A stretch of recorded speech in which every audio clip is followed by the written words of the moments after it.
खेसारी लाल यादव लेकर आ रहे हैं हरदी लागे जान का पार्ट 2 सॉन्ग।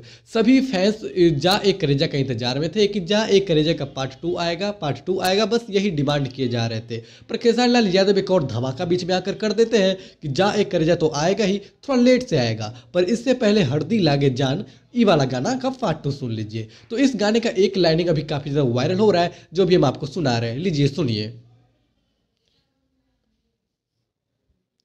जब यह गाना आई थी तो काफ़ी ज़्यादा भोजपुरी में विवाद हुआ था कि यह गाना चोरी का है, चोरी का है, चोरी का है। इसके बावजूद भी यह गाना काफ़ी ज़्यादा वायरल हुआ था और अभी भी ये गाना काफ़ी ज़्यादा वायरल है और उम्मीद है कि यह गाना सुनने पर आपको भी अपनी प्यार की याद जरूर ही आ गई होगी। तो इसी गाने का पार्ट 2 लाने जा रहे हैं खेसारी लाल यादव। आपको यह इन्फॉर्मेशन कैसी लगी हमें कमेंट सेक्शन में जरूर बताइएगा। और आप अगर खेसारी लाल यादव की गाना सुनना पसंद करते हैं तो हमारे इस छोटे से चैनल को सब्सक्राइब जरूर कर लीजिए। बहुत जल्द इस चैनल का 1000 पूर्ण होने में आप लोग हमारी मदद कर सकते हैं।